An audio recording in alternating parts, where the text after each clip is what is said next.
I played every God of War game ever to prepare for Ragnarok, and I'll share everything I know so you don't have to. The first part of this video will be the most concise story summary of the franchise on YouTube, so you can fully enjoy the upcoming game. And the second part will be my thoughts on the gameplay quality of the franchise. Watch whatever you want to, and enjoy. The story begins in the war between the Primordials, the first race of gods. The madness of this war birthed the Furies. They were guardians of honor, enforcing their powers upon anyone who broke an oath with a god. Ares, the god of war, was eventually able to convince the Furies to join his plot to take down Olympus. To aid this plot, the Fury Queen had a child with Ares to create the perfect warrior, but instead they created this little bitch, Orcos. He was disowned by Ares, but the Furies saw some value in him and made him the Oath Keeper. Meanwhile, Zeus, the king of the gods, hears the prophecy that he will die at the hands of a marked warrior. Ares is tasked to take care of this, and by invading Sparta, they are able to capture Kratos' brother, Deimos. Kratos tries to fight back, but to no avail. As time passes, Kratos gets a wife, a kid,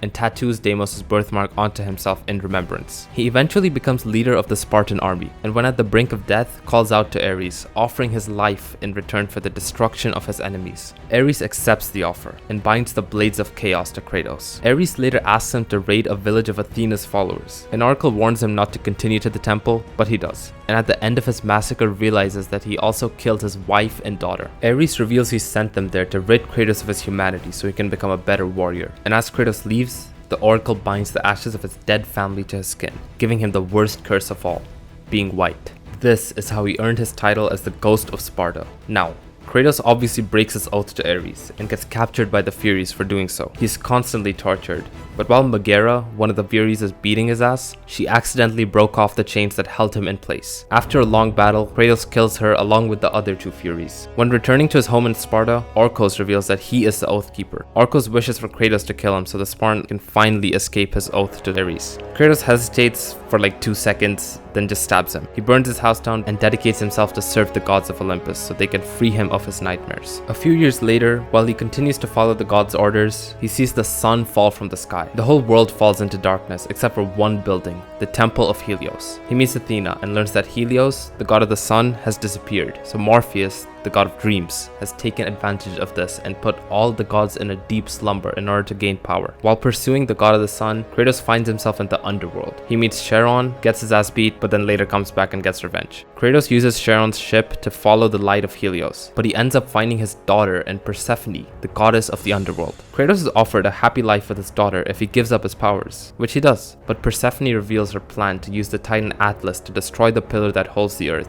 killing everyone and freeing her from the underworld. Kratos regains his powers, abandons his daughter, kills Persephone, and chains Atlas to the bottom of the world. Kratos serves the gods for another decade while still facing nightmares of his past. He complains of this, and Athena offers a deal. She would remove his PTSD if he killed Ares. Kratos learns he can do so by opening the Pandora's box, but when he finally gets there, Ares kills him. However, as we've seen with his daughter, you don't really die here. You just go to the underworld. Kratos quickly escapes and opens Pandora's box. This makes him big, really big, and allows him to confront the god of war. Kratos is forced into illusions where he relives his family's death during the battle, but he is able to break free and kill Ares. Athena, the fucking bitch, then tells Kratos she'll actually not remove his nightmares because he deserves them. Then Kratos jumps off a cliff, but Athena saves him and offers him the position that he just opened up. Kratos accepts and becomes the new god of war. Kratos is still haunted by his memories, so he begins to explore his past and makes his way to the Temple of Poseidon, where he finds his dying mother. She tells him that his brother, Deimos, is still alive. Kratos kills a bunch of people before arriving at Death's domain, where Deimos is being held by Thanatos, the god of death. Their reunion is not pleasant as the enraged Deimos believes he was forgotten and he attacks Kratos. Thanatos intervenes so he can be the one to kill Deimos, but Kratos saves him and they become buddies again and kill Thanatos.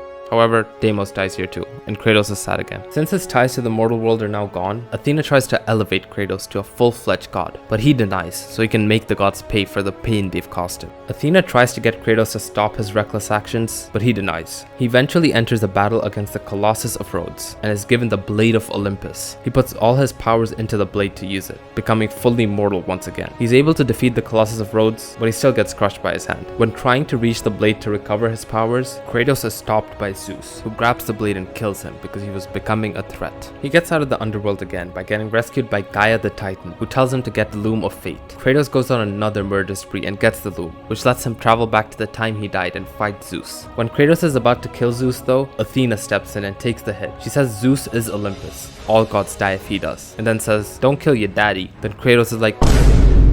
This is when Kratos finds out Zeus is his father. Kratos uses the Loom of Fate to build an army of titans and invades Olympus. He kills Poseidon, but Zeus knocks him and Gaia off. Gaia held on to the cliff's side, but when Kratos asked for help, she just said no. Kratos finds himself being used as a pawn by the titans, just how he was by the gods. He died again, and now killed the Lord of the Underworld, Hades, before escaping. Athena is now back as a ghost to help Kratos, who has learned that the way to defeat Zeus is by using Pandora's box again. The flames around this box can only be extinguished by Pandora herself being sacrificed. And when the time comes for this to happen, Kratos tries to stop her because he cares for her, showing that he still has some humanity within him. Zeus is also there, and he calls Kratos Mama Ho, so Kratos leaves Pandora to go after him instead. Kratos opens Pandora's box, but it's empty. A moment of peace is shared when Kratos and Zeus stand and look at the chaos they've caused. Then Gaia pulls up and tries to kill them both, but she fails, and Kratos and Zeus continue their battle inside Gaia. The battle concludes when Kratos is able to stab both Zeus and Gaia's heart at the same time, killing them both. Athena comes to ask for the power Kratos got from Pandora's box. Turns out it wasn't empty,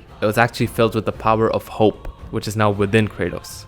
He realizes that this conclusion is dumb, so he kills himself, and the power of hope is scattered across all of mankind instead of Athena. He then dies. Or does he? He doesn't. Since Kratos killed everyone in Greek mythology, he now enters the world of Norse mythology. He found a wife who's now dead, but they had a child together named Atreus. They go on their journey to release the mother's ashes from the highest peak in the 9 realms. On this journey, they find Mimir, who asks to be beheaded and taken to the Witch of the Woods so she can reanimate him. This witch, known as Freya, also turns out to be a god, and her son, Baldur, wants to kill Kratos. In their long journey, Atreus learns of his father's past, and at one point in the game, Kratos is forced to recover the Blades of Chaos once bestowed upon him by Ares to continue their quest. There's too much stuff here to cover, but at the end, Baldur gets his ass beat by Kratos. Since his own mother was helping Kratos, he tries to kill her, which Freya is fine with, but Kratos isn't, so he just kills Baldur instead. Now Freya is mad, and she wants to kill Kratos. Kratos is able to scatter his wife's ashes from the highest peak in Jotunheim, and after returning, Atreus sees a vision of Ragnarok, which is the end of the world, and that's all that's happened until now.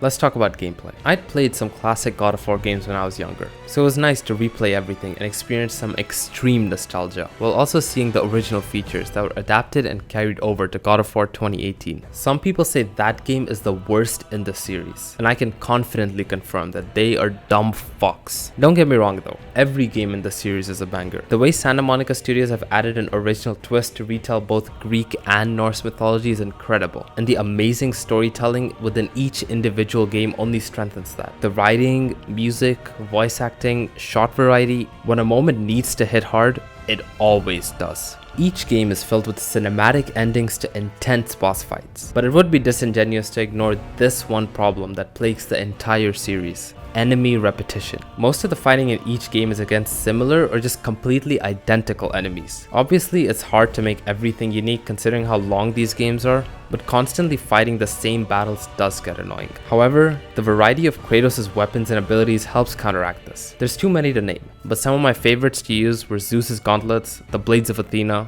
and of course, the Leviathan Axe with its plethora of cool abilities. Now, the main reason I prefer God of War 2018 to the older games is honestly purely because of technological developments. The game looks and feels way better than any of the old games. Everything is polished to an insane level, and there's so much fire content in the game. There's only 2 weapons, but you still have more freedom in combat than ever before. I prefer the story too, but it's debatable whether it's better than the Greek mythology era. The only thing I believe isn't even debatable is that God of War 2018, gameplay-wise, far surpasses all of the previous games. Thanks for watching. If you want to learn more stuff, watch this video on the history of battle royales. See you there.